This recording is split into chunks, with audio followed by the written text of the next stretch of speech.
राजनीति में एक क्रेडिट लुटवा गिरोह होता है और उस क्रेडिट लुटवा गिरोह के नेता तेजस्वी यादव जी, उनके 4 विभाग हैं। उनको बताना यह चाहिए कि ग्रामीण विकास विभाग में उन्होंने कितना कार्य किया, शहरी विकास विभाग में उन्होंने क्या कार्य किया। अपने 4 विभागों का हिसाब देने के अलावा दुनिया की सारी बातें वो बोलते हैं और भविष्य में भी केवल बोलेंगे ही, जनता उन्हें कुछ देने वाली नहीं। हम सालों भर कार्य करने वाले लोग हैं। हम चुनाव के समय बरसात के मेढक की तरह निकलने वाले, क्योंकि वह पिकनिक मनाने वाले व्यक्ति हैं। तेजस्वी यादव पिकनिक मनाने वाले। जाहिर बात है, जब बाढ़ आती है देश में तो विदेश घूमते हैं। जब 2018 में पूरा बिहार डूब रहा था तो वो विदेश थे। नमस्कार, आप देख रहे हैं लाइव सिटीज। मैं हूं आपके साथ सौरभ राज। तेजस्वी यादव ने बड़ा ऐलान किया है। तेजस्वी यादव ने कहा है कि 2025 में आरजेडी की सरकार अगर बनती है तो बिहार के प्रत्येक माई और बहन यानी कि हर एक बेटियों को, महिलाओं को 2500 रुपया प्रति माह दिया जाएगा। मेरे साथ बात करने के लिए बीजेपी के सांसद संजय जायसवाल, इनसे बात करेंगे। सर, आरजेडी ने, तेजस्वी यादव ने माई बहन मान योजना लाई है। उनका कहना है कि राज्य में जब आरजेडी की सरकार बनेगी तो प्रत्येक महिलाओं को, बेटियों को 2500 रुपया प्रति माह दिया जाएगा। राजनीति में एक क्रेडिट लुटवा गिरोह होता है और उस क्रेडिट लुटवा गिरोह के नेता तेजस्वी यादव जी हैं। अभी बिहार सरकार का बजट चल रहा है।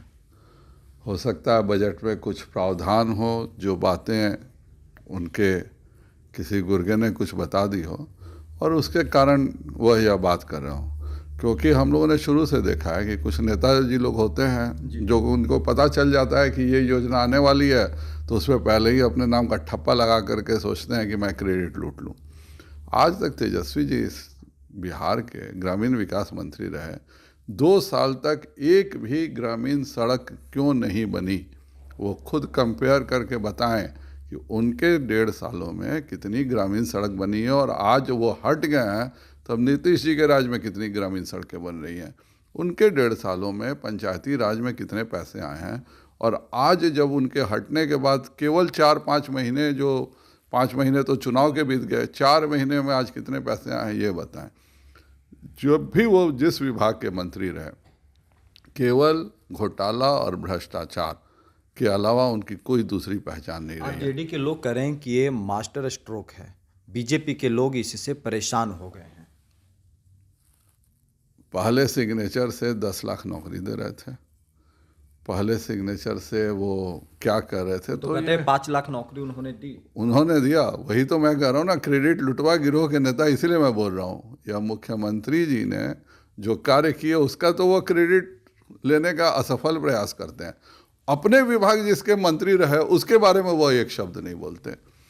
तो यह तेजस्वी यादव अच्छे से जानते हैं कि अगली बार भी उनकी सरकार नहीं आएगी तो कुछ भी बोल दो, उससे क्या अंतर पड़ता है। करना तो नहीं है, जैसे उन्होंने पहले भी नहीं किया।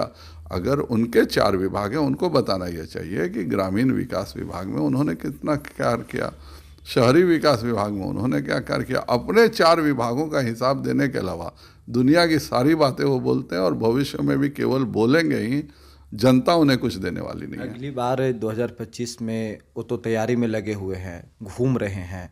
आप लोग भी तैयारी में क्या उतर चुके हैं? आप लोग की तैयारी चल रही है? लोकसभा में भी वो हमें 40 सीट पे हरा रहे थे और 174 विधानसभा सीटों पे हार का मुंह देखना पड़ा है। अगले बार उससे भी ज़्यादा सीटों पर वो हारेंगे। भारतीय जनता पार्टी सदैव अपने कार्यक्रमों के प्रति, ग्रामीण गांव के कल्याण के लिए, ग्रामीण विकास के लिए समर्पित रहती है। हम सालों भर कार्य करने वाले लोग हैं। हम चुनाव के समय बरसात के मेढक की तरह निकलने वाले लोग। आप लोग निश्चिंत हैं? निश्चिंत है, जो कार्य सरकार कर रही है उसके प्रति निश्चिंत हैं। आप पिछले 4 महीनों का, अक्टूबर से लेकर दिसंबर तक में कितनी ग्रामीण सड़कें बन रही हैं यह देख लीजिए। और पिछले साल अक्टूबर से दिसंबर तक कितनी एक भी अगर ग्रामीण सड़क बनी हो तो तेजस्वी यादव बताएं। ग्रामीण सड़कों की गिनती तो छोड़ दीजिए, वो अपना बताएं ना। 4 महीने में इस अक्टूबर से दिसंबर के मुकाबले पिछले साल जब वह ग्रामीण विकास मंत्री थे तो उन्होंने कौन कौन सी सड़क बताएं, एक का भी हिसाब नहीं दे पाएंगे, क्योंकि वह पिकनिक मनाने वाले व्यक्ति हैं। तेजस्वी यादव पिकनिक मनाने वाले जाहिर बात है, जब बाढ़ आती है देश में तो विदेश घूमते हैं।